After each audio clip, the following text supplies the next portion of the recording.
أعوذ بالله السميع العليم من الشيطان اللعين الرجيم. بسم الله الرحمن الرحيم، وأفضل الصلاة وأتم التسليم على المبعوث رحمة للعالمين، حبيب قلوبنا وطبيب نفوسنا وشفيع ذنوبنا، سيدنا ومولانا أبا القاسم محمد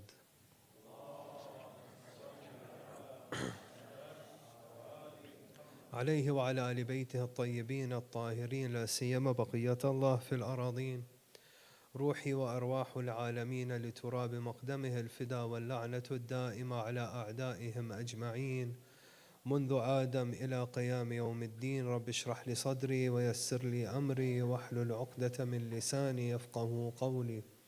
قال تعالى في كتابه الكريم بعد أعوذ بالله من الشيطان الرجيم: يا أيها الذين آمنوا أطيعوا الله وأطيعوا الرسول وأولي الأمر منكم، فإن تنازعتم في شيء فردوه إلى الله والرسول إن كنتم تؤمنون بالله واليوم الآخر، ذلك خير وأحسن تأويلا.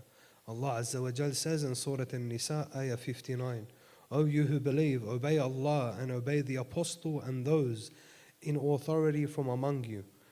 Then if you quarrel about anything, refer it to Allah and the Apostle. If you believe in Allah and the last day, this is better and very good in the end. صدق الله العلي العظيم.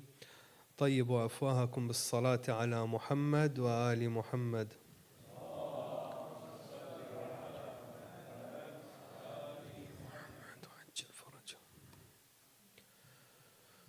أعظم الله أجورنا وأجوركم بمصابنا بسيد الأوصياء أسد الله الغالب وغالب كل غالب أمير المؤمنين علي بن أبي طالب عليه أفضل الصلاة والسلام. On the night of the martyrdom of Amir al-Mu'mineen alayhi salam, we extend our condolences to Sahib al-Asr wal-Zaman Ajjalallahu ta'ala farajahu al-Sharif, to our esteemed Maraja' and to the entire Ummah at large.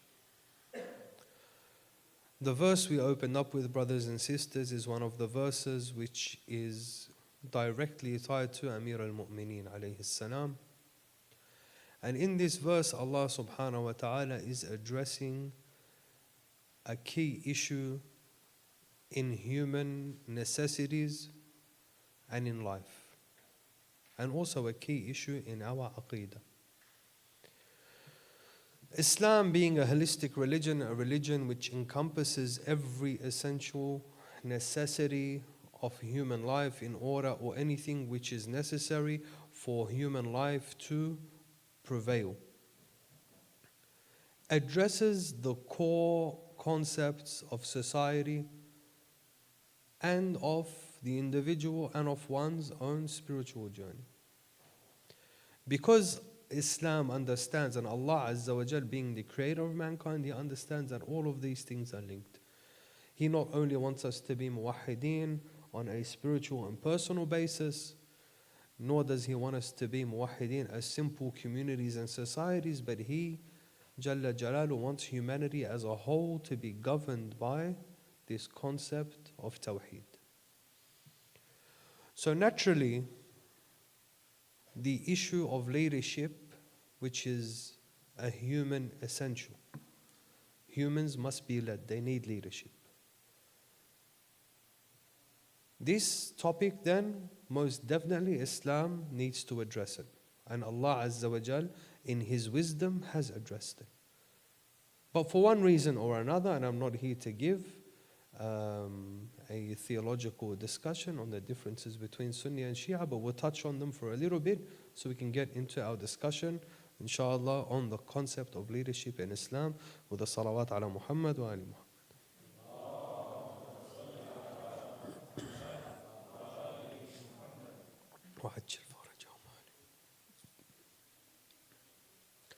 As most of you probably already know, the key difference amongst Muslims, where it is said that no sword has been unsheathed between Muslims like it has been unsheathed regarding the issue of imamah.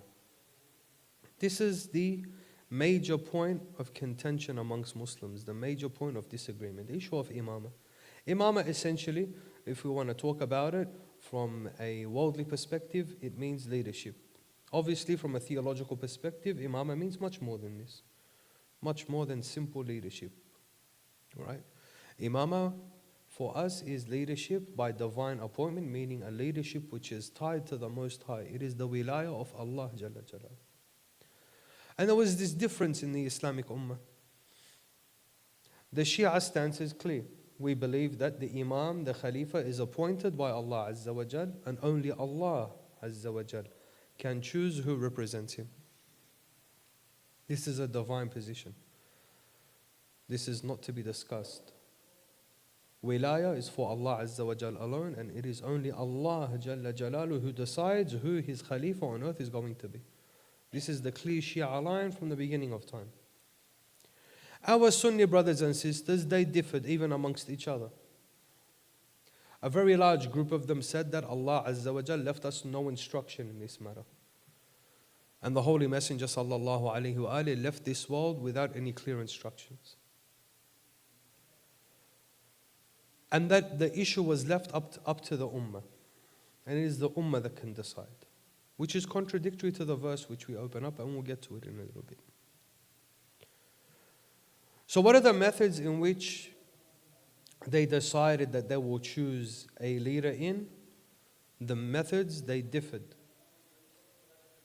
We know that the very first Khalifa was elected in Saqifa, right? Saqifa, the companions, they gathered, group of the Muhajirin, group of the Ansar, in the absence of the Banu Hashim, and they elected the first Khalifa. So this is method number one. Method number two is by appointment. The first Khalifa appointed the second. This is how the second Khalifa came into being. So this is now two methods. Method number three, Shura. The second Khalifa elected a council of 6 people and asked these 6 to elect one from amongst themselves. And they elected the third, Uthman bin Affan. So this is how many methods now? 3 methods. Method number 4, by popular demand, this is how Amir al-Mu'mineen alayhi salam took the reins of the Khilafah. The people came and they elected him. Method number 5 is through military coup. This is how Muawiyah came into power. He raised an army in Sham and split from the rest of the Ummah and established his own Khilafah in Sham. This is method number 5. Method number 6 is through inheritance. Yazid inherits from Muawiyah and so on and so forth. The Khulafa of Bani Umayyah were like this. Method number 7, through civil war. This is how Bani al-Abbas came into power. Through civil war, they overthrew Bani Umayyah and then they came into power. So how many methods do we have now? 7 methods. 7 methods. There is an 8th method.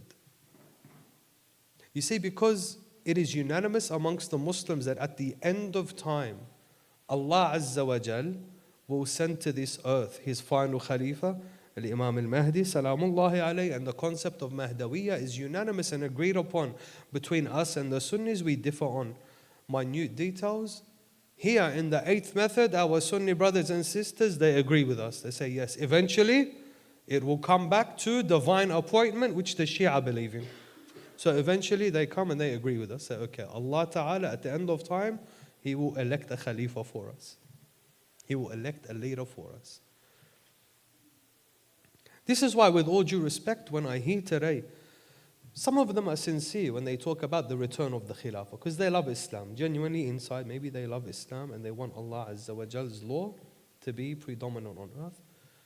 They say, yes, we want to establish Al-Khilafah Al-Rashida ala Sunnat al-Nabi wal-Khulafa al-Rashidin. I say, okay, very good. If you say ala Sunnat al-Nabi al-A'zam sallallahu alayhi wa alihi, but you also say that he left no instruction. Right? Which of these khulafa, which of these methods do you wish to apply? How are you going to elect this leader of yours? You come to we, the Shia, and like I said, our line, our stance is very clear. Our stance is this is by divine appointment, and we have so many verses in the Holy Quran, including the one that we opened up with. One very simple thing that we do as Shia is, because we are Ahlul Quran, we are people of the Quran, we refer, as we're told in this verse, to refer everything to Allah and His Messenger. So when an issue of disagreement like this takes place, right? Because listen very carefully to the end of the verse. The end of the verse, Allah Azza wa Jal is being very explicit. In the end, Allah Azza wa Jal, He says, فَإِن تَنَازَعْتُمْ فِي شَيْءٍ فَرُدُّوهُ إِلَى اللَّهِ وَالرَّسُولِ إِن كُنتُمْ تُؤْمِنُونَ بِاللَّهِ وَالْيَوْمِ الْآخِرِ. And if you quarrel about anything, refer it to Allah and the Apostle. If you believe in Allah and the last day, this is better and very good in the end. So this is an issue of quarrel between us Muslims. So I am forced to, by logic of the Quran, to do what? To refer to Allah Ta'ala and the Messenger. If you come to me and you say that Allah Azza wa Jal and the Messenger did not address this issue of quarrel, I say then, وَالْعِيَاذُ بِاللَّهِ, Allah Azza wa Jal has asked me to do something here which is impossible, abath. Right? This is abath. He commanded me to refer to Him in issues of quarrel. طيب, we as a Shia refer to Him. How did we extract this ruling that it is only Allah Azza wa Jal that elects the Khalifa? We say very simple. We go to the Holy Quran as Allah Ta'ala said to us, and we find the word imama, the word khalifa, the word wali, the synonyms for leadership. And we see what Allah Azza wa Jal said about this concept. Did He mention the concept or He did not? We find that every single time He, Jalla Jalalu, every single time He mentions the concept of leadership in the Holy Quran, what does He do? He refers it to Himself. He attributes leadership to Himself. Inni ja'ilun fil ardi khalifa. It is I who is appointing a khalifa on earth. Inni ja'iluka linnasi imama. It is I who is appointing you as an imam. وَجَعَلْنَاهُمْ أَئِمَّ يَهْدُونَ بِأَمْرِنَا. It is I, it is we who made them imams that guide by our command. And so on and so forth. So does Allah Ta'ala mention the concept of leadership in the Quran or not? It's mentioned. What does He say about it? Collectively, we understand from the verses that there is not a time where Allah Azza wa Jal doesn't attribute it back to Himself. And the narrations to back this up are many. Many. And we only need one, Hadithul Ghadir. And like I said, this is not the place of our discussion at the moment. But because leadership and favoritism has been a point of contest for human beings since the beginning of time. You see, Iblis's problem with Adam was this.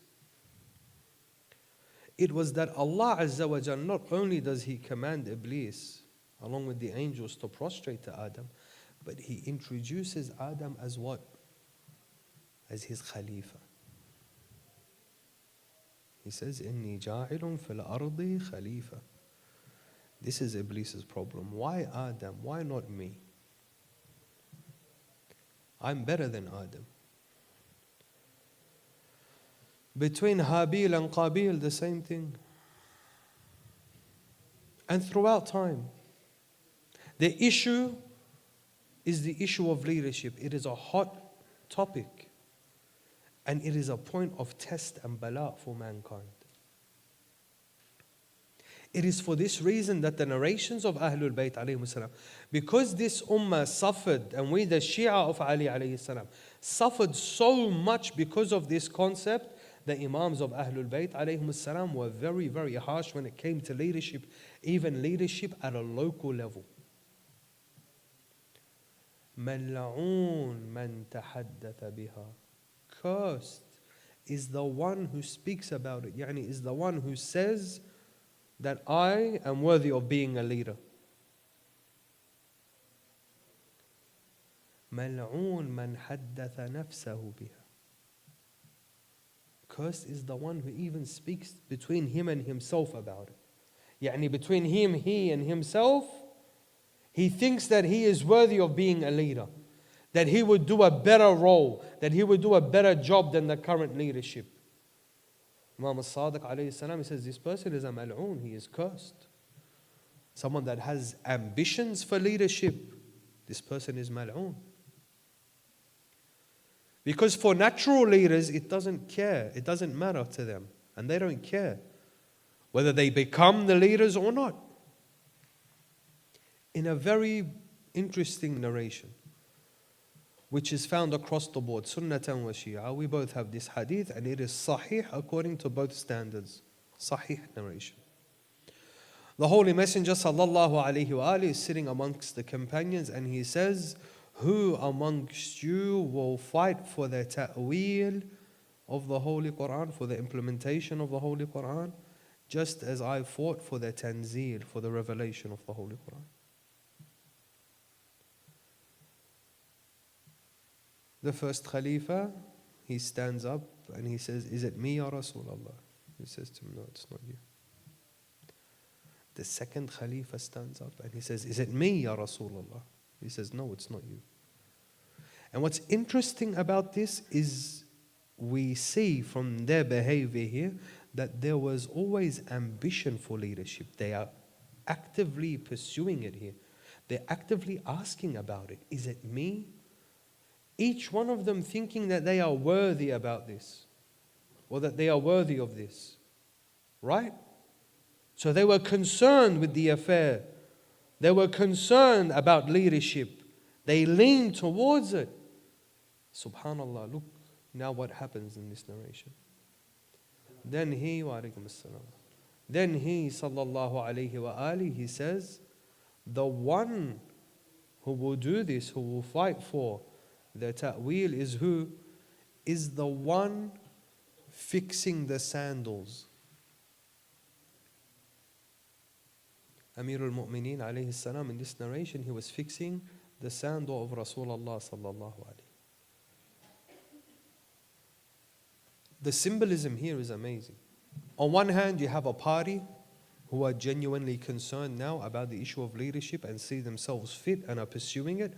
And on the other hand, you have Amir al-Mu'mineen alayhi salam, who is not only worthy for it, but the position was created for him. And he is not concerned with the position of leadership to the extent that he's sitting there fixing a sandal, as if to say, the straps of this sandal are more important to me than actual leadership. Not divine leadership. What you perceive as leadership. Sitting on this throne and commanding people. And he, salamullahi alayhi, he says this several times. When the people finally come to him for imamah, after 25 years of corruption and destruction in the ummah, and through popular demand, the people demand that Ali bin Abi Talib alayhi salam take the khilafah. He, salamullah alayhi, he says to them, wallahi, this throne that you are talking about is not worth to me the sneezing of a goat. You know, the wetness that comes out of the sneeze of a goat, that it's not worth it to me. But khalas, there is a hujjah now. This is his rightful place. Ali bin Abi Talib alayhi salam and all our imams salamullahi alayhim, they are our a'imma and they are the khulafa, whether they sat on the throne of leadership or not. They are the imams. This is a divine position. You cannot take it away from them and give it to them. It is Allah's, it's not yours, it's not even theirs. It belongs to who? Allah Azza wa Jalla. So for Amir al-Mu'mineen alayhi salam, whether he sat on the throne of Khilafah or didn't, it doesn't change his status in the eyes of Allah Azza wa Jalla. It is the people that miss out if he doesn't sit on the throne, and it is the people that benefit when he does. Fast forward now to our Zamanul Ghaiba. The era of ghaiba. When the Imam is present, leadership is clear. Leadership is for the Imam, ruhi fida. But in the era of ghaiba, how are we to govern ourselves? What are we supposed to do? Where do we go to for leadership? Here we have a few opinions, inshallah. We'll cover one or two, the salawat ala Muhammad wa ali Muhammad.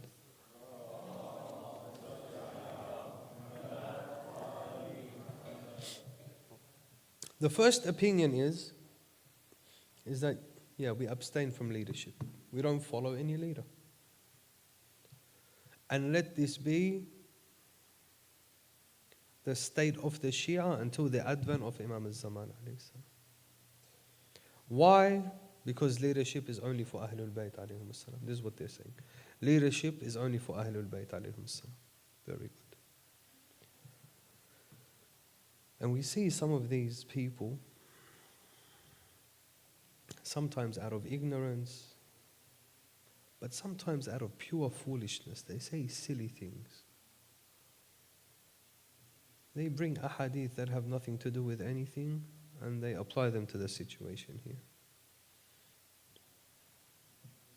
Recently now, with the election of the new supreme leader, Ayatollah al-Uzma, al-Imam al-Qaid, al-Sayyid Mujtaba al-Khamenei, hafidhahullah. So many came out to say things like, my bay'ah is only to Imam al-Mahdi. These we say in Lebanese, these muzayadat. This exaggeration in your stance, as if you are more Shi'i than everyone else. You understand more than, you love Imam al-Mahdi more than everyone else. No one is as Shi'i as you. Ya Asad al-Aqeedah ant. These lions of the Aqeedah, who we've seen nothing from. No advancements in ilm, in knowledge, in service to Islam, in defense of the Muslims, in propping up the dignity and the honor of Islam, in forwarding the status of Islam, and we've seen nothing from them, just empty slogans. Wilaya is only for Ahlul Bayt alayhim as-salam. Habibi, we all agree Wilaya is for Al-Muhammad, only for Al-Muhammad. Imama is only for Al-Muhammad alayhim as-salam. Everyone agrees on this. Don't come and act like you are more Shi'i than the rest of us. That you understand Ahlul Bayt alayhim as-salam more than everyone else. Anyway, enough with these people. The second, because these people will come back now to the issue of the sickness in the hearts of people when it comes to leadership. The second opinion is our Imams alayhim as-salam, they are directly tied to this. They are directly tied to the wahy of Allah Azza wa Jalla. Our Imams alayhim as-salam are directly tied to the Messenger sallallahu alayhi wa sallam. Our Imams alayhim as-salam are divinely guided by Allah Azza wa Jalla. They are infallible Imams. Surely they were preparing their Shia for a time when the Imam would be missing.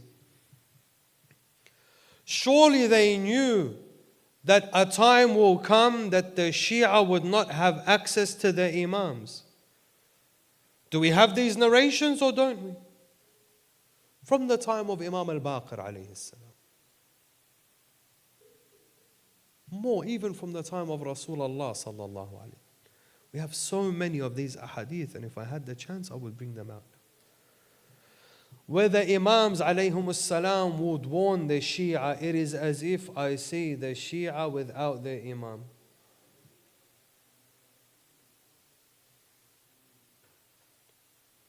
The ghaiba was a phenomena which was expected by the Ahlul Bayt alayhim as-salam. So naturally, them being infallible Imams and being wise Imams and being divine leaders, would they then not prepare their Shia for what to do, or give them commands on what to do once this happens?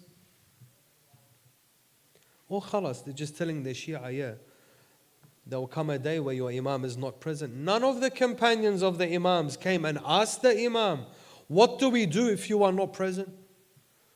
None of the Shia came and asked that in this ghaibah, how do we govern our affairs? No one. This is the same claim as our Sunni brothers and sisters made regarding the Holy Messenger sallallahu alaihi wasallam. No one came and asked Rasulullah sallallahu alaihi wasallam, what do we do, Ya Rasulullah, after your death? Is this logical? An entire society, no one posed this question. They asked Rasulullah about everything. Everything they asked him about. يَسْأَلُونَكَ عَنِ الْمَحِيضِ. They asked him about a woman's monthly cycle. The Quran tells you. They did not ask him about divine governance. They didn't ask him about how to go about our affairs. Ma'qul? Does this make sense? An entire society? Of course they asked him. Not once or twice, several times, and several times he answered. And the same with our Imams alayhim as-salam. The Shia asked the Imams alayhim as-salam about everything. They will travel from Khurasan to Medina on horseback and camelback to ask about tahara and najasa and khums and salat. They're not going to ask the Imam about governance. What do we do in your absence? Does this make sense to any of you here? And even if they didn't ask, a ma'soom, an infallible Imam, tied to the wisdom of Allah Azza wa Jal, a manifestation of this wisdom. You don't think he deems it necessary to give instructions to his Shia for this phase? Of course he does. It is an insult to the Ma'soom alayhi salam. Pay attention to me. It is an insult to the Ma'soom alayhi salam to assume that the Imam did not make arrangements for leadership during his ghaibah. Not only is it an insult, but this builds cracks in the isma of this Ma'soom. It makes his infallibility questionable. If he is not wise enough, ma'adallah, this is not what I'm claiming. I'm saying if we were to make this claim, this is the accusation we are accusing the Ma'soom of. That he is not wise enough to instruct the Shia on their affairs in the ghaibah. We come to the narrations of Al-Muhammad alayhim as-salatu was-salam, and we see that no, leadership and the affairs of the believers during the ghaibah were definitely discussed.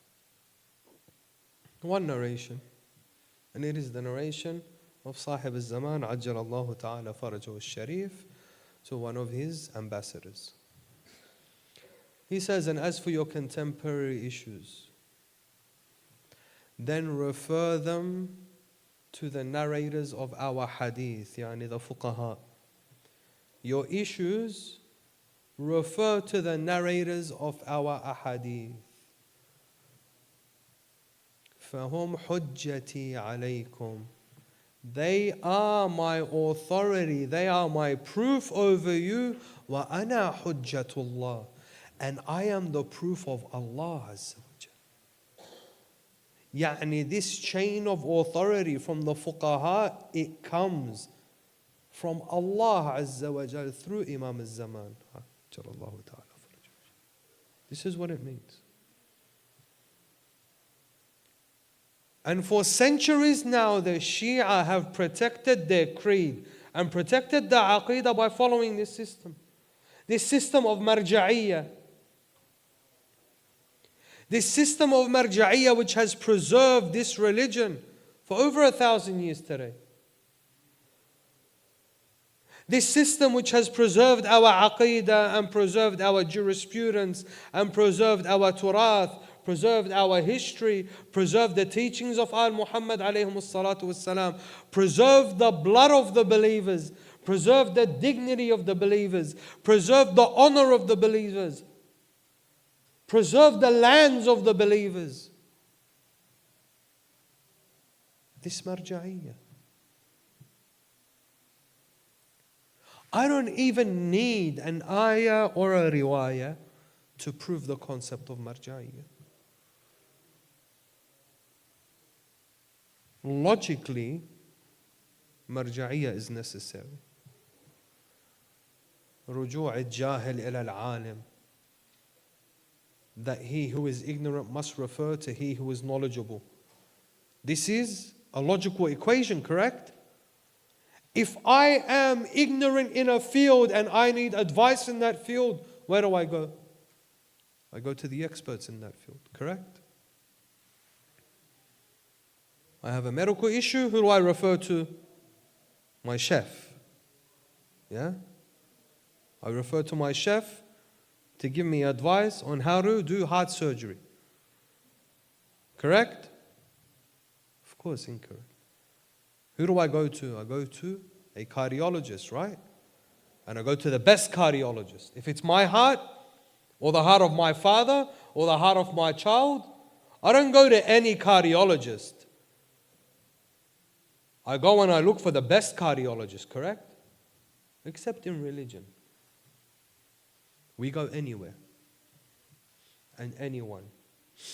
And my uncle said, and my mum said, and this is what my dad taught me, and I asked Hajj Flan in the masjid, yeah? And then I take a step further. I start talking about marja'iyah. What does this marja' know? I read this book once, and it said this. So now I understand more than a marja'. Huh?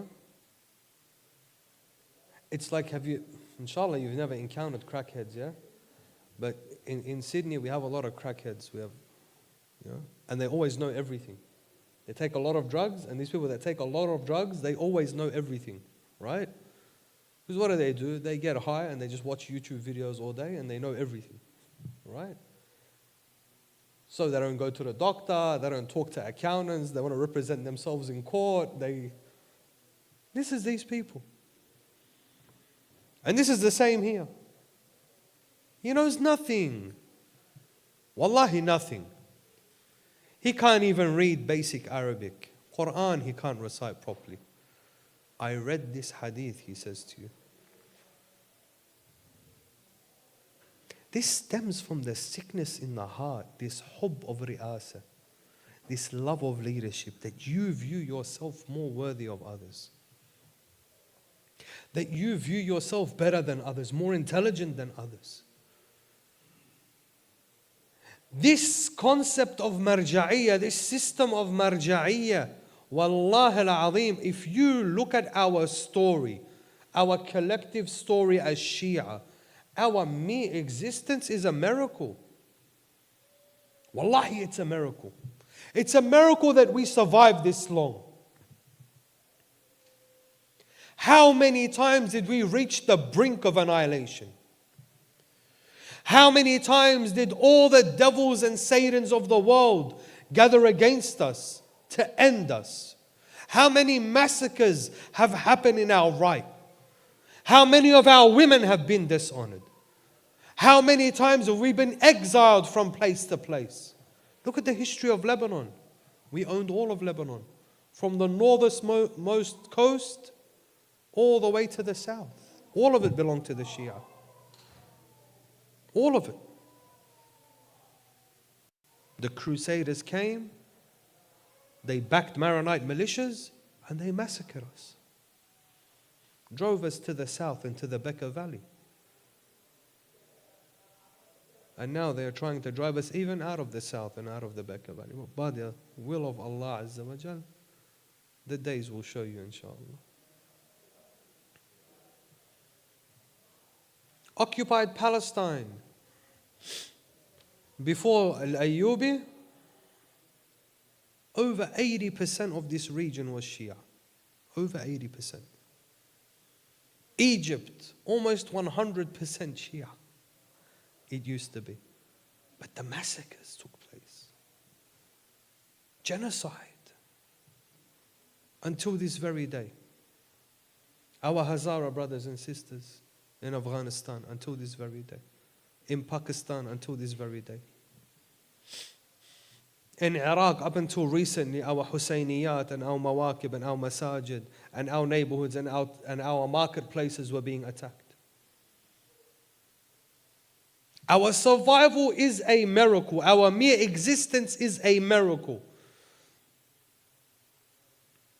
And it is Allah Azza wa Jal preserved this khat and preserved this religion through marja'iyah. It is our maraji'. Our maraji' who preserved this deen. Our maraji' who led us through every single storm. Our maraji' that toppled empires. The Sayyid al-Shaheed al-Shirazi was the one that issued the fatwa. The fatwa, it's called the famous tobacco fatwa against the British, which led to the revolution of 1921. We fought the British, the Marja'iyya fought the British in defense of the Sunni Ottoman Empire in Iraq. The Shi'i Marja'iyya. Shi'i Marja'iyya. Sayyid Abdul Hussein Sharafuddin in Lebanon, when the entire Ummah was still asleep and they weren't even aware that there was a Zionist plot to occupy Palestine, Sayyid Abdul Hussein Sharafuddin issued a fatwa banning Muslims from selling their land to Zionist settlers before 1948. He was aware, awake. He knew this was happening. Our ulama in the 1960s were gathered in Najaf and issued unanimous fatawa. Our maraji' in Najaf regarding occupied Palestine and support of the Palestinian people as a religious duty. This marja'iyya of yours, this amama of yours, toppled a 3,000-year-old dynasty in Iran in 1979. A dynasty which the US and co continuously tried to impose on the Iranian people. Marja'iyya. It is marja'iyya that repelled the devils of Daesh in Iraq and Syria through this fatwa of marja'iyya. It is marja'iyya that kept the cause of Islam and the Muslims alive after every single Arab and Muslim leader bowed down to the West and to the disbelievers and surrendered Muslim lands to them and surrendered the necks of the Muslims to them. It is your marja'iyya which kept this ummah afloat and its head above water. No one else gives a damn. Who else gave a damn?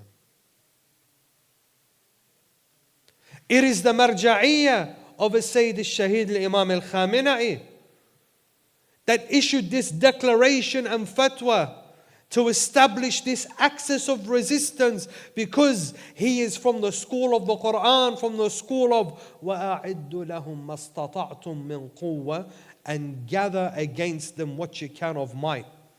He said, no, Muslims, they need to be strong, they need to be united. If they will not unite as governments, then let's get them to unite as people. Let's support them here and here and here and here. Otherwise, ala al-Islam as-salam. Yeah? Marja'iyya did this.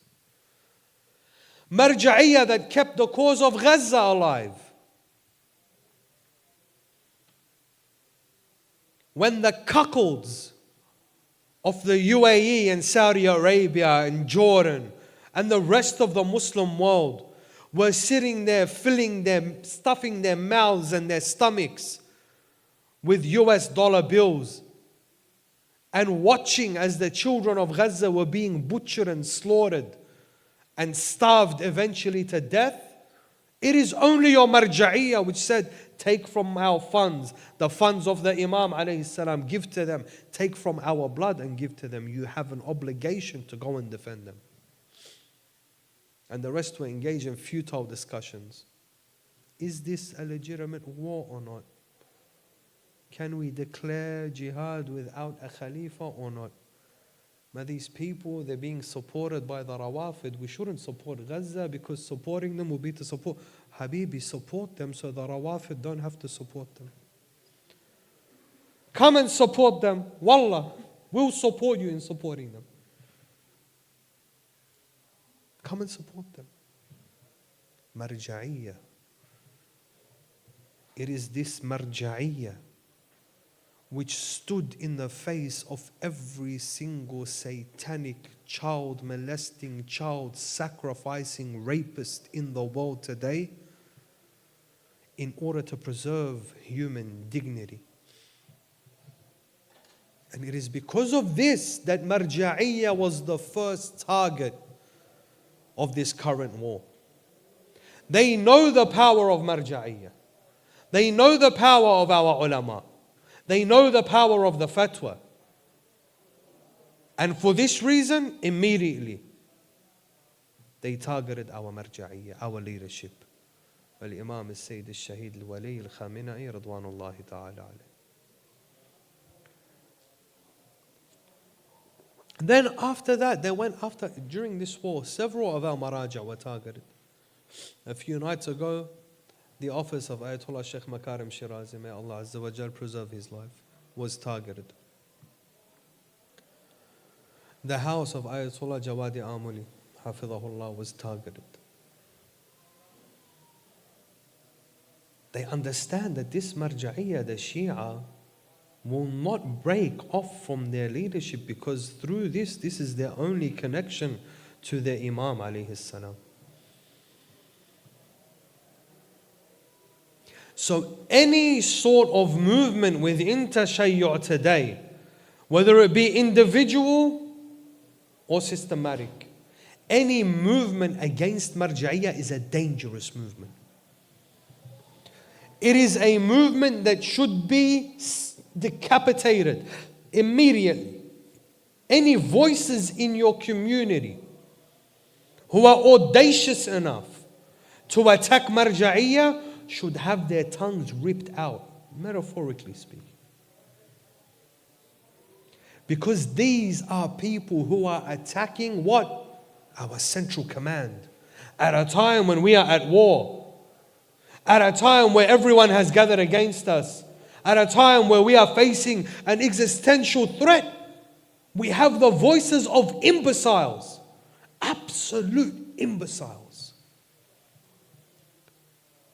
Illogical, irrational, ignorant, illiterate morons for the sake of speaking and only for the sake of speaking. For the sake of the nafs and only for the sake of the nafs. This is if I am not to accuse them of working for the enemy. Yeah? I'm giving them benefit of the doubt here and saying that they are retarded. This is what I'm saying. Yeah? Benefit of the doubt. There is something wrong here. Because the only other option is you're a snitch. You're a fed. You work for the enemy. That's the only other option. So either put your hand up and say that I am mentally and spiritually challenged, or confess that you work for the enemy. The first one we can cure. We can help you. We get you the right help, inshallah, and khalas, you just don't talk. Not everyone has the right to talk, yeah? Wallah, living in the West, it corrupted our mentalities, it corrupted our faculties of logic. We thought that everyone, or we're being taught and we were raised that everyone has the right to an opinion. Baba, you're not. You don't have a right to an opinion. No one's ever told you this before. But you do not have the right to an opinion. Not everyone can say whatever he wants about everything and anything. This is what's going to bring the downfall of this Western civilization. Especially with the rise of social media. It gave every idiot a platform. Every fool has a platform today. Gets up and spews and says whatever he wants. True, not true, factual, not factual, it doesn't, fallacy, not a fallacy, logical, not logical, he doesn't care, it doesn't matter. Just get up and just blurt out whatever word vomit you want and put it out there, my opinion. You have to respect I don't have to respect your opinion. Your opinion doesn't have feelings, it doesn't care if I offend it or not. I don't have to respect your opinion. And I don't have to believe in your right to an opinion. Who gave you this right to an opinion? Go stand in a courtroom today when you are charged with a crime and tell the judge, in my opinion, this is not a crime. Tell you, Habibi, I don't care what your opinion is. Legislation says this. But it's my right to have an opinion. You say, you and your opinion are sentenced to 4 or 5 years in jail, Habibi. Keep having an opinion in this jail cell. No one cares. No one cares. We are so obsessed with our own opinions. Even our maraja', may Allah Azza wa Jal preserve them. Even our maraja' do not present their own opinion. And fulan and altan here, every second word when they're speaking to you, in my opinion it's this. In my opinion I think it's like this. Forgive me, but it's my opinion that it's this. Our maraja' don't use these words. You see, our maraja', they're so cautious in the way that they talk. Hafidhahullah, Shaykh al-Wahid al-Khurasani, one of our grandest ulama, our grandest maraja' today in Iran. Read his istifta'at, how he answers an istifta'. They ask, what is the opinion of your eminence regarding? He starts it always off. He says, I have no opinion, but however, what I was able to extract from the Quran and the Sunnah and the proofs is this. And he ends it very humbly with, Wallahu a'lam. Wallahu a'lam. Almost every single istiftah of our maraja' ends with Wallahu a'lam. Look at the humility. This is a person that has studied 30, 40, 50 years, 60 years of jurisprudence. Wallahu a'lam. You go to Sydney or London or Ottawa or here, he's read 1, 2 books, my opinion. Watch out for these people. Watch out for the people that constantly speak about their opinion and give value to their opinion. Watch out for people who attack marja'iyah. One of the very first, I'm telling you, the very first signs of a deviant is he talks about ulama, he talks about maraja'. Yeah? As soon as he opens his mouth, Sayyid Fulan is no good, Shaykh Fulan is no good, Allama Fulan is this marja' Fulan is this. Watch out for this person. This person is very dangerous. The person that attacks the concept of marja'iyah. Watch out for this person. Directly or indirectly, this person is in service of the enemy of Allah. We have an obligation today to protect this institution which has protected us. We have an obligation to Imam al-Zaman, Ajjalallahu ta'ala farajahu al-Sharif, to preserve this institution which preserves the communication between us and him. Because what is the alternative to marja'iyah? Absolute chaos and absolute ignorance amongst the ummah. Where every single person in your house has his own opinion. We go from having one religion to having thousands of religions. This, wal-'iyadhu billah, is very dangerous. It is then that our enemies would have been successful by tarnishing the images of our ulama. They know that this is one of our strongest weapons, and they attempt, and they are still attempting, to rid us of marja'iyah or infiltrate marja'iyah and place false maraja' in there. But alhamdulillah, for the consensus of our ulama in Qom and in Najaf and in Lebanon and elsewhere, our ulama know each other.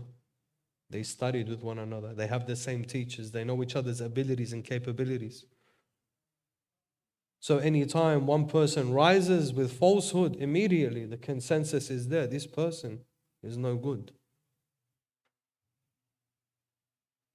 You don't want to end up like your Sunni brothers and sisters. Wallahi, you don't want to end up like them. Look at them today. They suffer immensely because of this.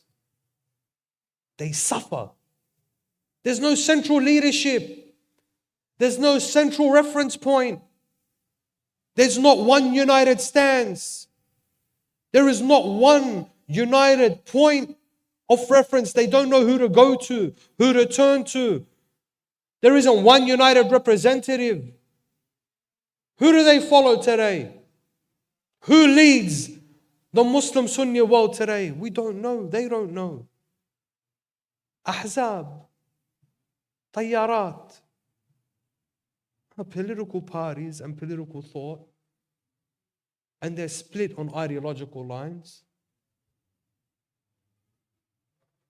Great disunity amongst them. They're very lost today. Especially now in this war. Watch them. Listen to their arguments and their discussions. What do we do? For all these years, they've been telling us that Iran is the enemy, Iran. So now who do we stand with? We stand with Iran against the Zionist regime, or we stand with the Zionist regime against Iran. Yeah, Allahumma adrub al-dhalimin bal-dhalimin. No, don't say this. This is khilaf of... They're lost. They don't know what to do. Alhamdulillah Rabbil Alameen. With us, our marja'iyya, even, pay attention to this, even those amongst our esteemed maraja that were not of the opinion of Wilayatul Faqih al-Mutlaqa, they stand with the Islamic Republic too. We don't have these animosities. The Shia are somewhat, on a large scale, united, alhamdulillah, even in our aqeedah. And this is something very interesting. You know, we usually think of ourselves as the minority in the Muslim world, correct? Isn't this the common sentiment? Sallu ala Muhammad.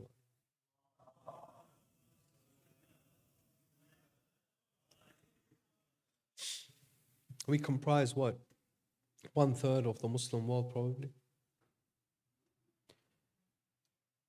I'm talking about the Shia, Imamiyya, Ithna Ashariya, the Ithna Ashari Shias today.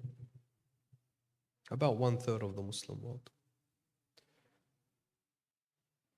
I would like to argue and think about it, that we are actually the largest single denomination within Islam. We are the largest single denomination within Islam. Because what does it really mean to be a Sunni Muslim today? With all due respect to my Sunni brothers and sisters. What aqeedah are you on? Are you Ash'ari? Are you Maturidi? Are you Madkhali? What are you? Hundreds of different schools of thought in aqeedah. We don't have schools of thought in aqeedah. We have one school of thought. Even in fiqh, we only have one school of thought. It is the Jafari school of thought. You will not find two Shias that have very differing opinions on Tawheed, for example. Yes, maybe slight misunderstandings or slight disagreements regarding some titles, yeah? But massive disagreements on Tawheed. Or we don't have Shias that say Allah Azza wa Jal is metaphysical, and other Shias that say Allah Ta'ala is what? Is a physical body. We don't have this. We have this in the Sunni world. We have these two massive differences. We don't have one part of the Ithna Ashari world saying that this part of the Ithna Ashari world are kuffar and mushrikeen. But we have this within the Sunni world, making takfir on one another, right? We don't have this. Why? Because we have marja'iyya. We can refer straight back to them. We have a point of conflict, refer straight back to them. We have a point of disagreement, refer straight back to them. We are under an existential threat, refer straight back to them. There are events happening in the world which are determining the future of this globe, refer straight back to them.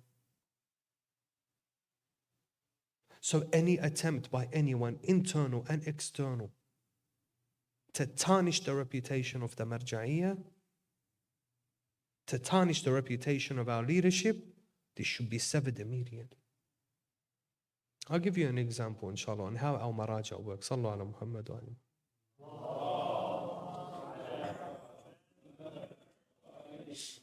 We all know that our ulama, they have jurisprudential differences, minor jurisprudential differences, right? You can say roughly about 85% of the jurisprudence is the same, if not more. Minor jurisprudential details, and these opinions are fine. It's okay.